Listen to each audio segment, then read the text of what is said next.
on the line with us is Wendell Potter.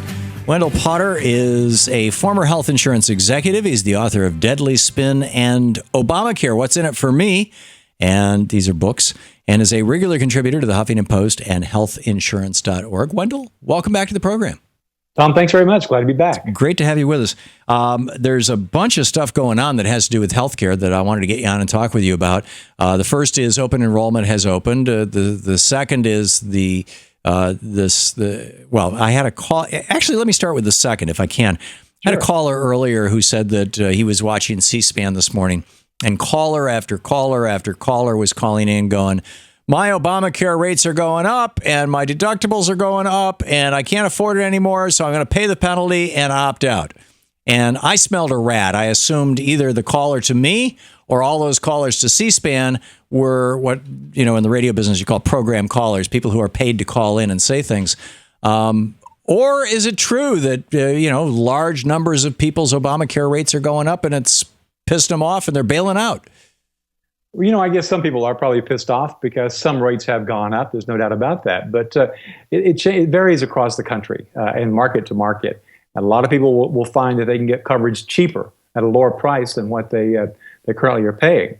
Some people will find that the plans that they're in, they will get an increase. But what I would encourage everyone, if they've been told that their rates will go up, to go and shop the marketplace, because they may not be in the best plan to start with. And you can choose, you can look to see if there might be an option that would be better for you. But keep in mind, too, that rates have been going up for years and years and years. For years before Obamacare was passed, rates were going up.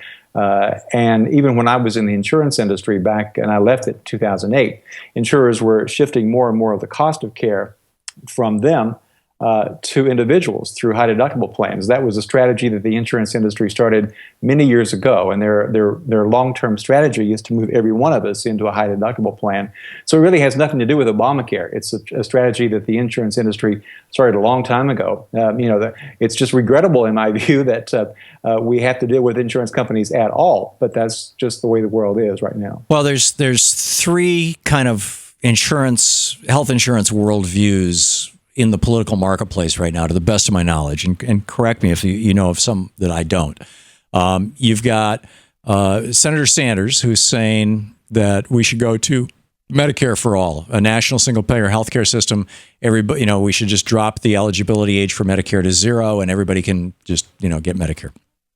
The second is the Hillary Clinton position, which is that Obamacare is fine. It just needs to be tweaked a little bit and made more efficient. The third, it appears to be the Republican position, which is to hell with Obamacare, get rid of Obamacare, no more Medicaid for working poor people, and health savings accounts. Maybe. I mean, this is Ben Carson's talking about this. Everybody gets $5,000 a year, and if you get cancer, tough luck. But hey, if you need a hangnail removed, you're in good shape. What do you think? Well, you're exactly right. And if Ben Carson's HSA is now $5,000 a year, he's being generous, much more generous than he was just a few days ago, because he had been promoting putting everyone in a health savings account. In fact, starting at birth and under Carson Care, he would have us all set up with an HSA, but we wouldn't have access to insurance that we know as we know it now. We would get $2,000 a year every year. $2,000? $2,000. Oh, $2,000. Okay, $2,000. Okay, I had the number wrong. Yeah, okay, $2,000 a year, and but you wouldn't get all that much money. A third of it would go toward buying what he refers to as a catastrophic health insurance plan. So a third of $2,000, Tom, I want to tell you, will not buy you a catastrophic plan. I don't know what he's smoking, but it's something really, really good. Or really, really bad. Oh, really, really bad, because health savings accounts, they've been around for a long time. He says that he's thinking out of the box, but health savings accounts have been a Republican favorite for many, many years. And they work. They're good for rich people who are well-to-do, who have enough money, disposable income to put a few bucks into a health savings account. So a surgeon who earns $500,000 a year, a health savings account's a perfect thing for him. Exactly, but his patients would be in really bad shape. You can just imagine how much he has charged for his services over the years. Can you imagine if you had $2,000 in your health savings account and you had to have surgery? That's not going to get you very far. So under his scheme, probably almost all of us would wind up in bankruptcy court at some point in the future. Wow. So are the other options? Hillary Clinton, she's being pragmatic here. It's good that she is seeing that there are some things that need to be changed about Obamacare or improved. I certainly would second that. But I would suspect that she probably would just look to try to tweak the law to improve it where she can, right. Which is better than going backwards for sure. Right. Bernie Sanders, my heart's with him. I think that what we do need is Medicare for all. The political realities are that we would really have to not only elect Bernie Sanders, but a lot of like-minded people to Congress before that can happen. I don't think that's an impossibility, but you just have to consider the politics of the way the country is right now. Right. I had a caller earlier, Paul in Woodinville, who called up and said that back in '93, when Hillary Clinton was putting together Clinton Care, or Hillary Care, I guess they called it, that the Republicans, including Chuck Grassley, introduced into Congress a piece of legislation. The acronym was HEART, HEART, and it was basically Obamacare. It was the Heritage Foundation proposal that Mitt Romney went on to put into place in Massachusetts, and it was to stop Hillary Care because Hillary Care was increasingly looking like single payer health care. Is that an accurate portrayal of history? It really is. Although Hillary Care, it was a much more progressive healthcare reform legislation or act than Obamacare was. It wouldn't have been single payer. We would still have dealt with insurance companies. They had embraced something at the time that was being called managed competition, but still we would have had insurance companies. Yes, but you're right. The Republicans didn't like it, and so they introduced their own plan, which, as you said, is almost exactly what we have now. It included a requirement that we all have to buy insurance from private insurance companies. And it's the heart of Romney Care and the heart of Obamacare, although the Republicans today would like to forget that. Yeah, especially the Romney part of it. Yeah. It's remarkable. The other and after the break, we'll get into the sign-up periods and what that all means and why and how. But the other thing I've heard is that I've read this in several places, that a number of nonprofit health co-ops were set up in the Obamacare system in various states, and a lot of them are going bankrupt, particularly in New York State. Is that true? And if so, why? We have about a minute before the break, by the way. Yeah, they're going out of business. I think about 9 of the 23 have had to cease operations, and it's because they didn't have much of a chance to start with. And I wrote about that, and we can talk about that maybe after the break. But they were kind of set up to fail. They didn't get enough funding, and it's awfully hard for a new insurance entity to make it in competition with these giant for-profit insurance corporations like the one I used to work for. Yeah. So. Not-for-profit co-ops is just a wonderful way to go. It is. How do we encourage them? Well, sign up for them. But the problem is even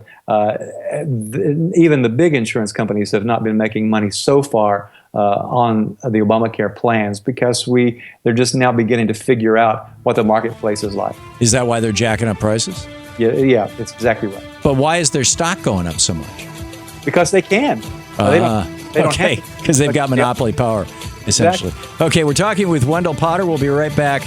Stick around. Wendell Potter, former health insurance executive, author of Deadly Spin and Obamacare, What's in It for Me, a regular contributor to the Huffington Post and healthinsurance.org. We'll be right back. This is the Thom Hartmann Program. And you can tweet Wendell at Wendell Potter, 2 L's in Wendell. And wendellpotter.com is his website. We'll be right back.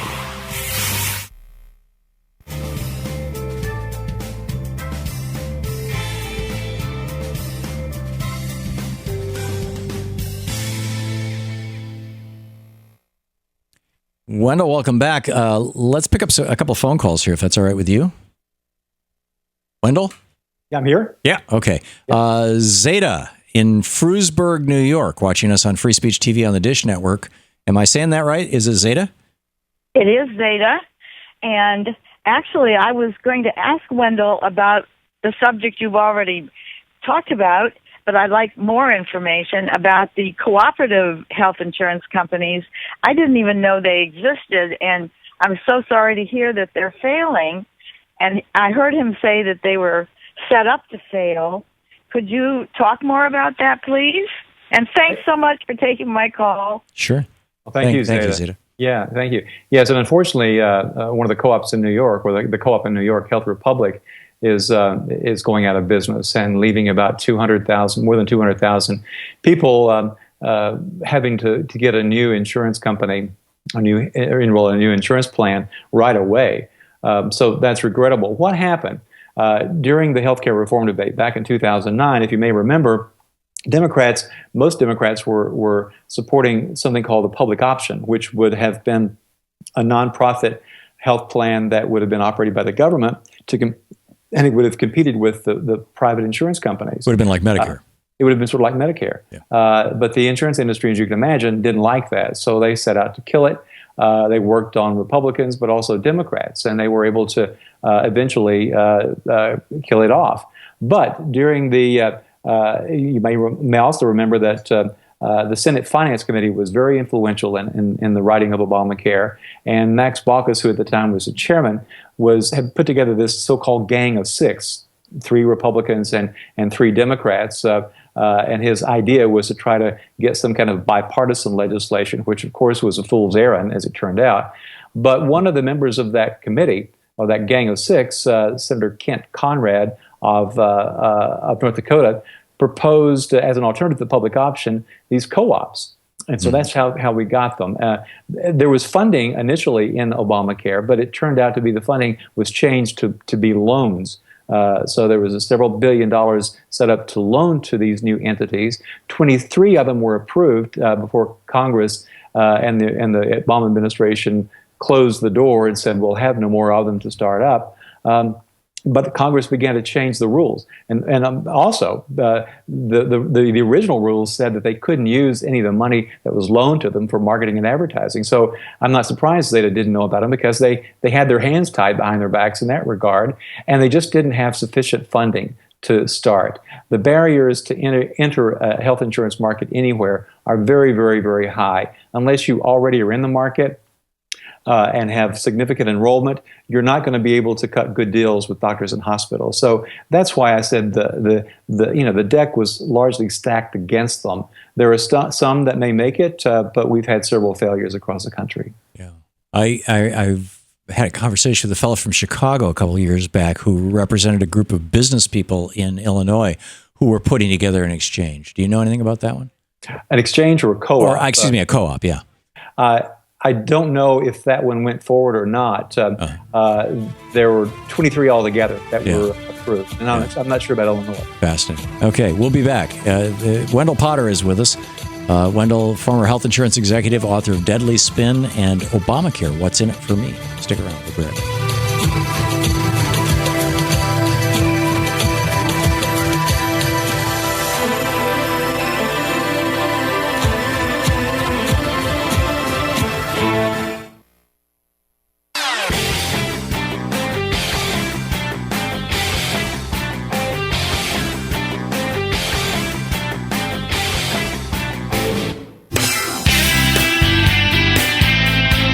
It's 20 minutes past the hour. Welcome back. Thom Hartmann here with you. Wendell Potter with us for the hour, taking your calls and answering my questions.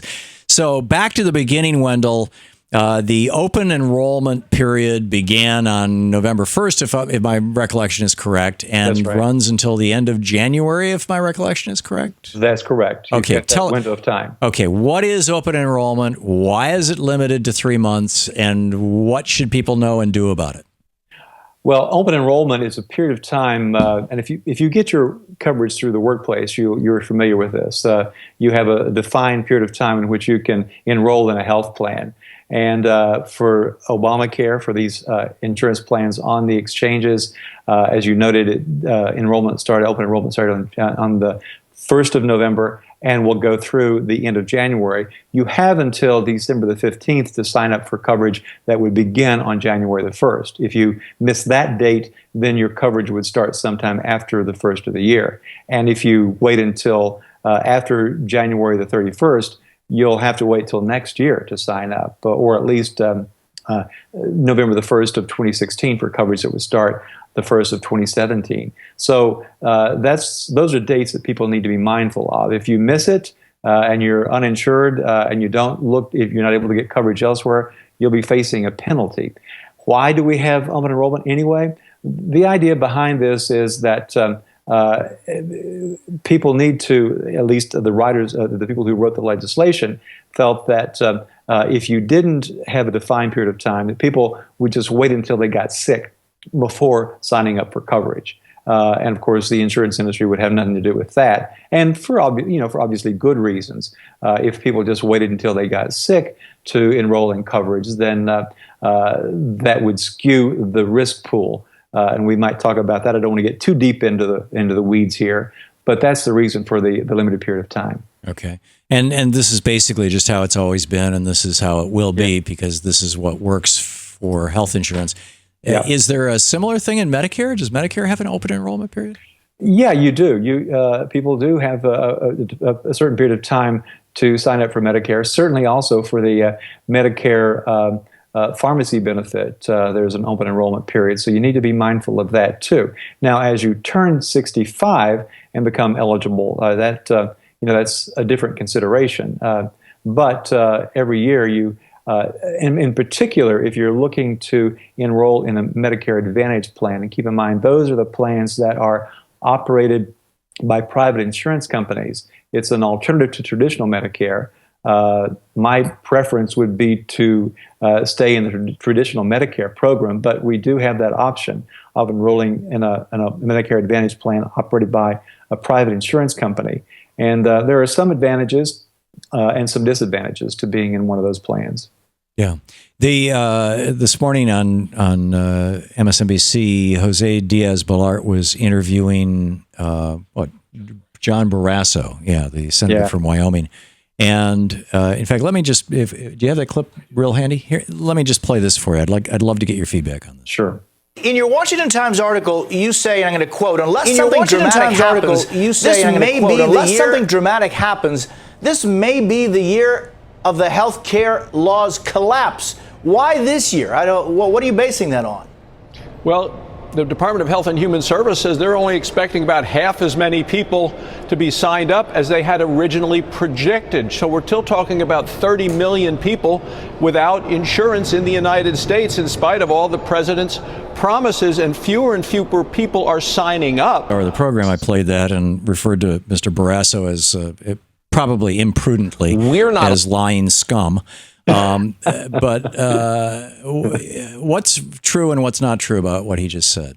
Well, it's just utter nonsense, and it's certainly not going to collapse. Obamacare is not going to collapse, and what he was referring to about half as many people signing up as the government had thought, that's not correct. There was an estimate by the Congressional Budget Office at one point before the law was passed that in 2016 there might be as many as 21 million people needing to get their coverage through the exchanges.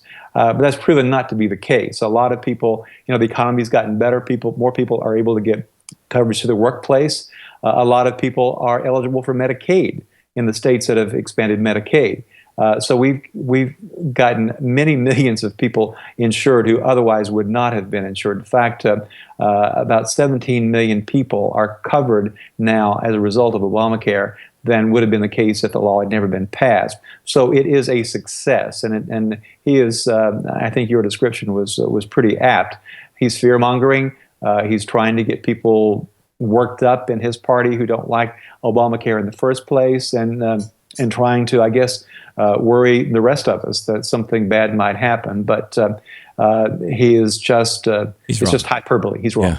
Yeah. Obamacare locks in enormous revenues. I mean, we're talking about tens of billions of dollars, I'm guessing. I mean, correct me if I'm wrong, for the health insurance industry. Why why are Republicans, who are typically the shills for big business, and health insurance is certainly big business, why are they opposing it in the minute we have before the break? It has nothing to do with healthcare, Tom. It's all about politics. And they saw from the very beginning, or they decided from the very beginning, that whatever the Democrats came up with, they would call a government takeover of healthcare. And they've never gotten off of that because it's worked well for them. They've done well in 2 election cycles, and they think that they may ride it again for another election cycle. It's just because they think they can win votes by fear-mongering and by opposing this, even though, as we talked before, the core of the law came from the Heritage Foundation years ago, which is a conservative Republican think tank. It is nothing more than just pandering for votes and scaring people. Wow. And in the process of scaring people, they're going to cause people not to sign up for it. Yeah. I mean, there was a story, I think it was in the New York Times today, about a county in, Wyoming or Oklahoma, where only 12 people had signed up for Obamacare. Yeah. And Because we don't want that government stuff. Exactly. It's worse than you can imagine. Yeah, Bad. it's truly tragic, and people are going to die as a result of this. These Republicans are, Killing people. they have blood on their hands. We're talking with Wendell Potter. He'll be taking your calls after the break. Former health insurance executive, author of Deadly Spin and Obamacare, What's in It for Me, regular contributor to the Huffington Post and healthinsurance.org. We'll be right back. Welcome back. Thom Hartmann here with you, and Wendell Potter on the line with us. Wendell, welcome back. Thank you, Tom. Before we start picking up phone calls, are there any things in the news or anything that people need to know about this open enrollment period, or any questions that I should have asked you that I haven't, that we want to be sure to not forget to talk about here? Well, a couple of things I think are important. One is to remind people that they very possibly can be eligible for a subsidy to help them pay for coverage and to even reduce the amount of money they have to pay out of pocket through deductibles and co-payments. If for example, for a couple with an annual income that's below $63,720, they can get a tax credit to offset part of their premium. And if their income is below $39,825, they can buy special plans with reduced out-of-pocket costs. So it's important to know that and to shop around. And as you are on the website, whether it's healthcare.gov or if your state is operating its own exchange, just try to make sure and take the time to put in your income, and it's your adjusted gross income that is what the Affordable Care Act uses, not your net income. It's your adjusted gross income, which can help you become eligible. The other thing to keep in mind is that if you don't get coverage for 2016, the penalty for not getting coverage is going to be higher. This year it was just $95 per person.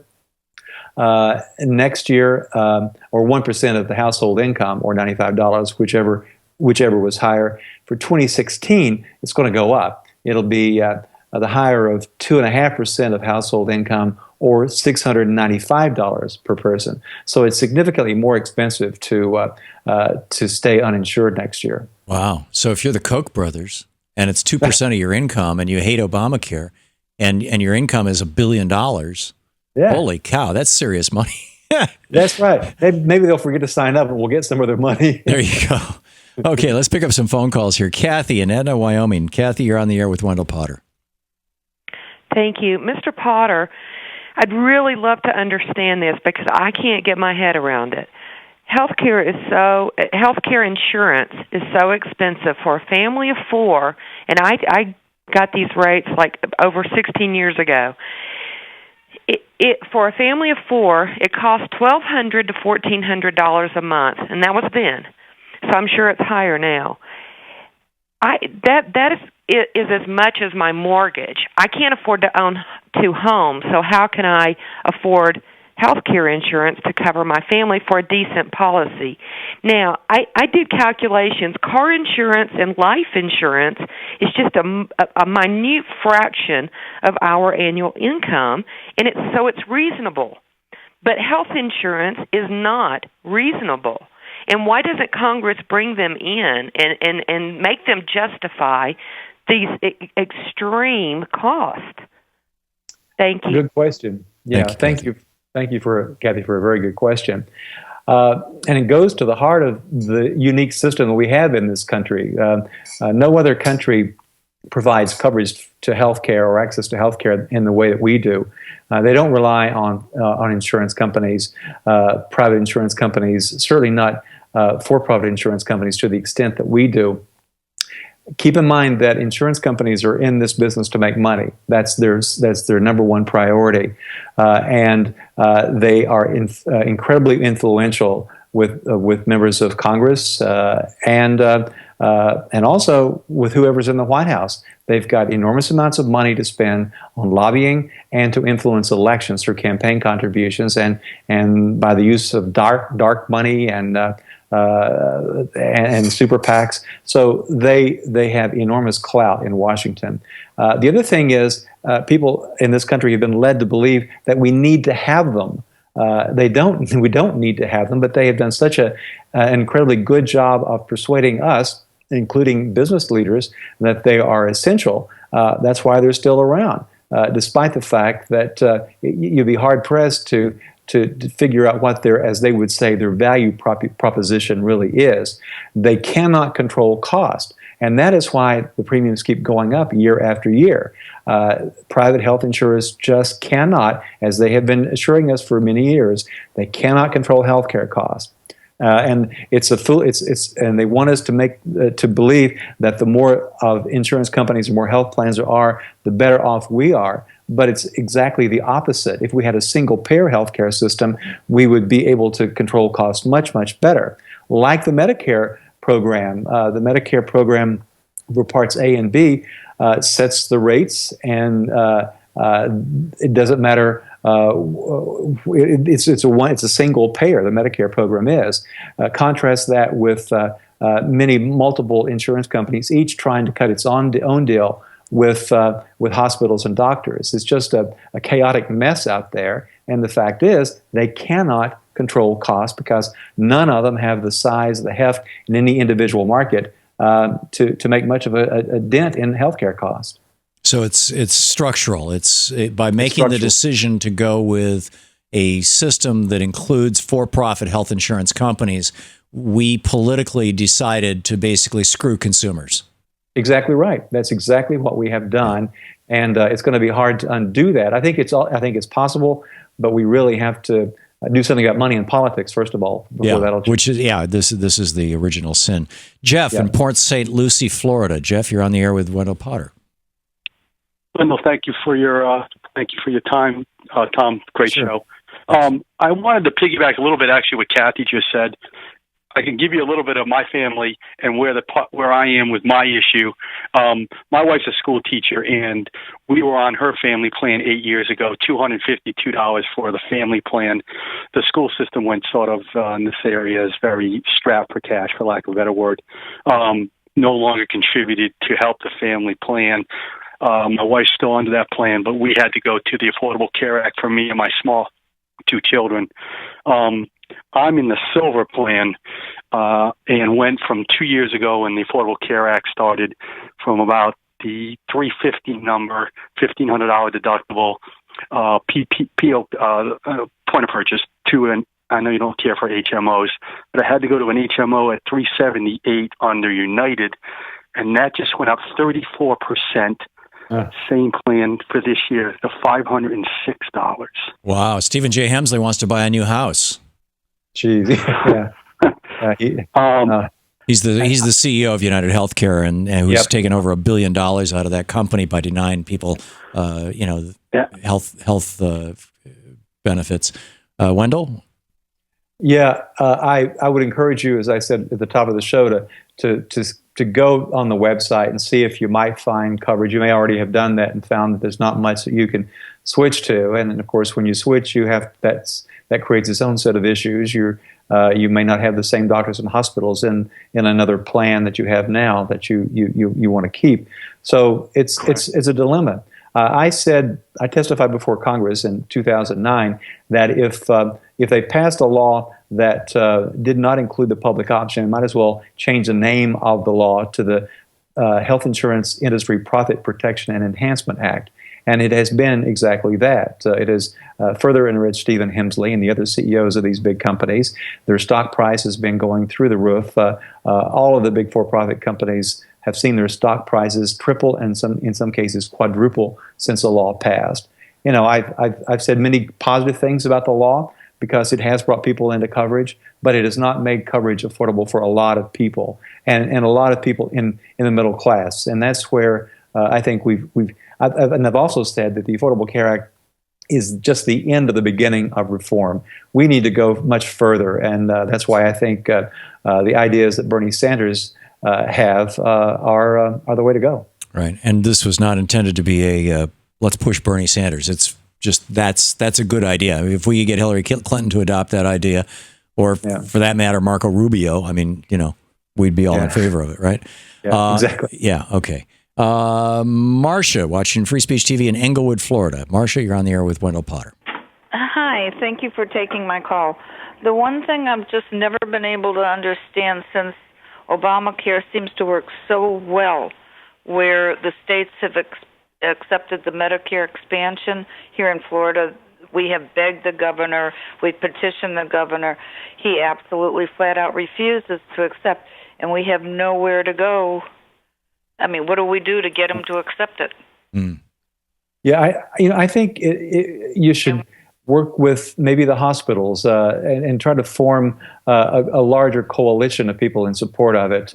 I know it's an uphill battle. My home state of Tennessee, like Florida, has not expanded the Medicaid program, and it is a Medicaid program that hasn't been expanded, even though in Tennessee the Republican governor has been in favor of it and even got the approval of the federal government to expand it in a certain way, but he could not convince the Tea Party Republicans in the legislature to go along with it, and there were enough of them that they were able to block it. I was in Tennessee just a couple of weekends ago, talking to healthcare advocates who were trying to get a path forward to help win expansion there.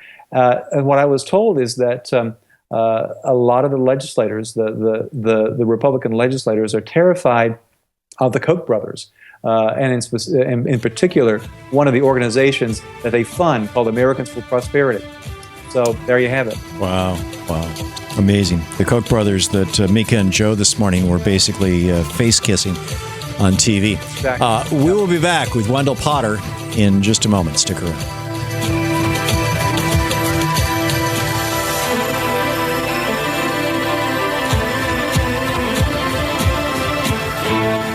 You're listening to Thom Hartmann. Visit thomhartmann.com for audio and video archive. Wendell Potter, former health insurance executive, the author of Deadly Spin and Obamacare. What's in it for me? Regular contributor to the Huffington Post and healthinsurance.org.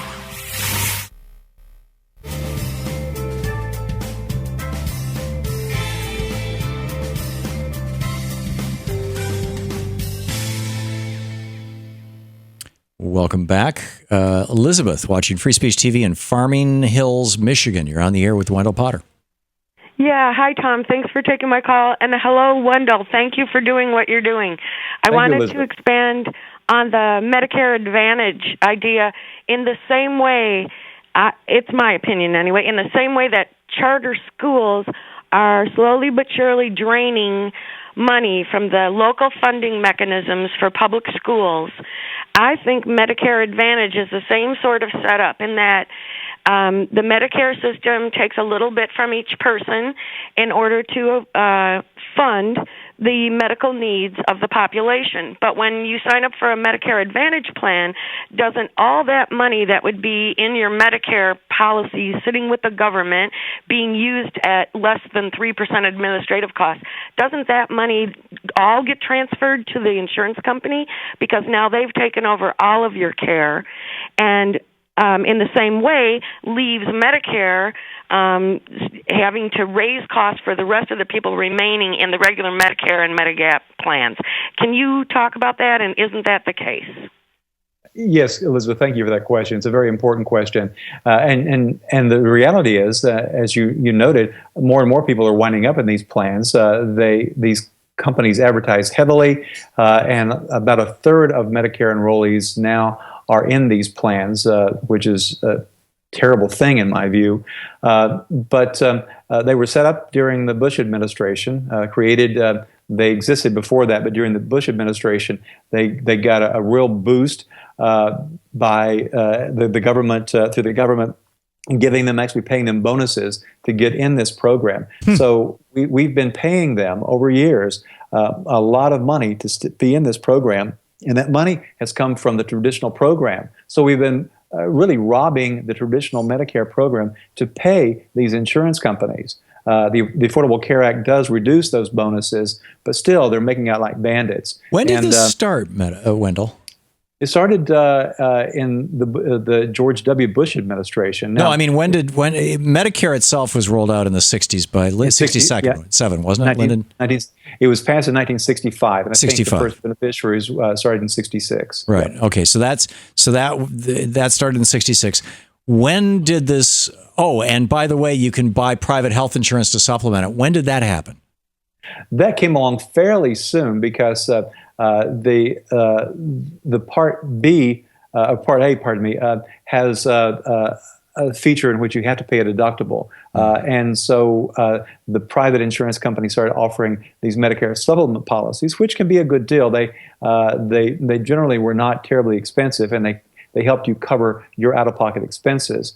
So that's been around for a long time. But in more recent years, these Medicare Advantage plans came around, and they actually are replacement plans. The federal government, the Centers for Medicare and Medicaid Services, which operates these programs, both Medicare and Medicaid, actually transfers the money from the government into these private insurance companies to offer coverage. And typically, the plans you have fewer choices of doctors and hospitals.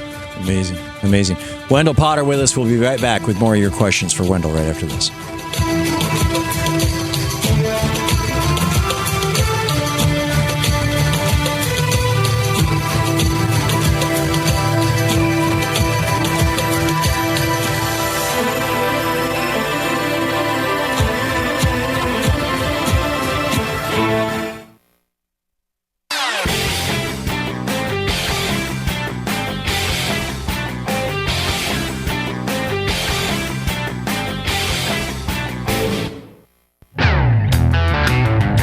Minutes before the hour, Wendell Potter on the line with us, and Lonzo in Bossier City, Louisiana. Lonzo, you're on the air with Wendell. Yes, sir, Mr. Hartman. Thank you so much for taking my call. Sure. I was just wanting to give you this little pointer. You know, you were talking about carbon dioxide being such a bad influence on our brains. Maybe that's the reason the Republicans are so crazy, is because they've just been exposed. I think it has to do with money, Lonzo. You had a question for Wendell? I just wanted to ask Mr. Potter. I'm 69 and I have Parkinson's disease, and I'm a veteran. Also, I go to the VA for most of my medical care. But when I get sick, like I did last year, I go to a private hospital here in Bossier City, Willis Knighton, and they paid all of. I'm with Humana Go Plus, and they paid all of my bill from last year except for about $2,000. But I only get a little over $14,000 a year, and I just get a little bit over $1,200 a month. Right. Lonzo, we're running really tight on time. I got 8 more minutes in the show, and I got 12 people on hold. What's your question? Okay, I just wanted to ask him, is the Medicare Advantage program the best way to go, or just stay with regular Medicare? Well, my preference would be to stay with regular Medicare and get a Medicare supplement plan. That's my preference, and also. So that's a Medigap plan? No, yeah, Medigap plan. Yes, exactly. Yes, it's a supplemental policy. Right. A lot of people, as they get older, switch out. If they're in a Medicare Advantage plan, statistics are showing that they switch out because toward the end of people's lives, as they get older, they find that their private insurance company is not paying for very much coverage, particularly long-term care. I switched my mother out of a Medicare Advantage plan for that very reason. Right. So go with straight Medicare. Okay. Bob in Sherman Oaks, California. You're on the air with Wendell Potter. I'll try to talk really fast. Thanks. When you get Medicare, do not go to Medicare Advantage programs. If you don't like HMOs, you will hate the Advantage plans. I've had prostate cancer and kidney cancer, and I'm in Los Angeles and picked the very best doctors and paid nothing because the Medigap plan, the only one everybody should try and have, and it starts being cheap, but it's now about $195, is Medigap Part N. The reason is the government actually designs these particular Medigap programs. So whichever one you pick, they have designed. They are all exactly the same, and all you're looking for is price. Okay. Bob, can we get Wendell to comment on that, or is there a specific question that you wanted to ask? Bob is right, and that's exactly a good way to shop for Medigap coverage is exactly as Bob is describing. You can find out what the premiums are regardless of which company you go with. Okay, so you just be very clear. I'm not looking for Medicare Advantage. I'm looking for Medigap. Exactly right. Medigap. Okay. Yep. Right. Yep. Dennis in Elmhurst, Illinois, listening to WCPT. You're on the air with Wendell Potter. Yes, two items. One on Medicare Part D. Is there a place we can go, instead of looking at that 1-inch thick booklet that they send out for the different pharmacy plans, is there a place we can go with a list of our medications that we take, that and let's say we want to go with zero deductible and minimal copays on the drugs? Is there a place we can go where we can get that information and just tell them what our drugs are, and they'll pick the best plan? Yeah, there are some sources. Healthinsurance.org. Healthinsurance.org is a good place to go to help evaluate those kinds of plans, I think, and also the Medicare website itself. There's also an organization called the Medicare Rights Center. I would encourage you to check that out. Medicare Rights Center is online, and they have people who are on staff who can help with questions you might have. So I would turn to them as well. Tom in Chicago, listening on CPT. You're on the air with Wendell Potter. Yes, guys, a great program. Quickly, I'll say my wife is enrolled. We had a great plan for her at about $300. We just received a letter from Blue Cross Blue Shield. It basically stated you have about 15 days to re-enroll. We've decided to scrap your plan, and if you don't answer us, your fees will go up to about $550. Wow. Yeah. I'm surprised that they're allowed to hike so quickly with very little notice, and we have to basically find a new plan for my wife. Yeah, it's regrettable, but the law doesn't keep them from doing that. My son was in a similar situation. This was before the law was passed. He got exactly the same letter from the Blue Cross plan here in Pennsylvania, and he was able to switch out of a plan so that his premiums wouldn't go up, skyrocket actually. But in return, he had to go from a deductible with $500 to one with $5,000. So it's just sinful what people are having to face. Yeah. Wendell, we only have 45 seconds left. It's really not fair to bring a caller in on that.